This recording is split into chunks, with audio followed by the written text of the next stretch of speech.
Little friend. First part. Who am I? Do I have feelings? Any feelings at all? Can I feel? Can I love? I don't know. This is just the beginning of this journey. And where's the end? Perhaps the journey itself is mine as I search for myself within it. I don't know who I am. Perhaps a shadow in the light, unable to see where the truth lies, or maybe running from it, fearing what it might think, about how weak I am, and how afraid I am of everyone. And it doesn't matter if it's a person or just an uninteresting job, who am I? Do I still have to be always perfect? Or is this how I become a hypocrite? I don't know why I'm afraid, but it's getting harder for me to see. With each day, as I lie to myself, I can't avoid it, so I run away from everyone. So who am I? What makes me better? Or maybe just worse? I don't know if I am strong enough and brave enough to face myself.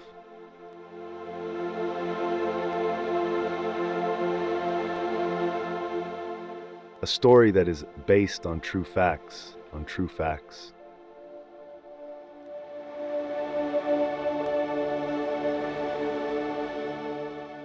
The old man and the child sat on an old bench in the park.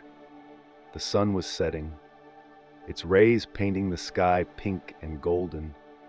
The branches of the trees swayed gently in the breeze, and birds chirped softly. The old man watched the child attentively, who sat silently deep in thought. After a while, the child lifted his eyes and said, "I am a coward and a fool." The old man sighed deeply and smiled gently.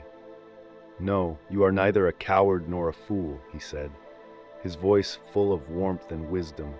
The child was confused, his eyes filled with uncertainty. "How can I not be? That's what I am," he said, not knowing how else to describe himself. The old man was still smiling, his eyes shining with wisdom. "There are no cowards or fools," he said slowly, as if revealing a secret he had long kept in his heart. The child was even more confused. How can that be? The world is full of them, he wondered, not understanding the old man's words. The old man nodded slowly and said, "Do you remember when your sister fell through the ice?" The child smiled, remembering that day. "Yes," he replied, his eyes lighting up, and the old man continued, "You risked your life, unafraid of the cold, and jumped in to save her. You acted very bravely, despite being sick for a whole month afterward. I have no doubt you would do it again." The child's eyes filled with tears. He sat quietly with his head down, remembering that moment. The old man gently touched the child's shoulder and continued, "You see, you acted very bravely. So you are not a coward. You are just sometimes afraid, like everyone else. Sometimes we all act foolishly, but that doesn't make us fools. These are just temporary actions, which we can change." The child slowly lifted his head, his eyes shining with understanding. "Really?" he asked, his voice full of hope. "Yes," the old man replied with a smile. "If you were a coward or a fool, it would be a permanent trait, which would not allow you to change. But you can change. You can learn from your mistakes and become stronger." The child gently nodded, his heart beginning to fill with confidence. "Thank you, old man," he said quietly. "I understand what you mean. Maybe sometimes I am afraid, maybe sometimes I act foolishly. But there is a big difference between that and what you said. I can change." The old man smiled and gently hugged the child. "Yes, you can change, and you have the strength and courage to do so." The child wiped away his tears and looked at the old man, his eyes shining with new hope. "How can I start to change?" he asked, his voice full of curiosity and determination. The old man smiled even wider. "First, it is important to realize that you are already on your way.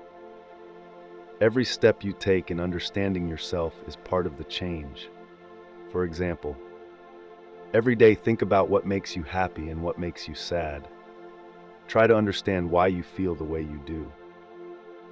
Second, the old man continued, allow yourself to be weak and vulnerable. This is not a sign of weakness, but a sign of courage. Accept your feelings, even if you don't like them. Only then can you understand and manage them. Third, the old man added, seek support. Talk to those you trust. Share your thoughts and feelings. We are all human. We all sometimes fear and make mistakes, but together we can strengthen each other and become better. The child listened attentively, a new resolve growing in his heart. I will try, old man. I want to change. The old man gently comforted the child, feeling immense love and pride. You have already begun your journey. Each day will bring new challenges, but also new opportunities. Remember, you can always choose how to respond to the world and to yourself. And remember, I will always be here if you need help or advice. The child smiled gently, his eyes shining with determination and hope. Thank you, old man. I will never forget your words. The sun slowly set beyond the horizon, enveloping the world in a warm evening glow. The old man and the child remained on the bench, talking about life, dreams, and the possibilities that awaited them. Their conversation was full of hope and wisdom, leading to a better future. In that moment, the child realized that perhaps it is not the light that shines in the darkness, but the darkness within it. Who would have thought that the little friend's heart was indeed full of immense love, sacrifice, and courage? What do we really know about the light?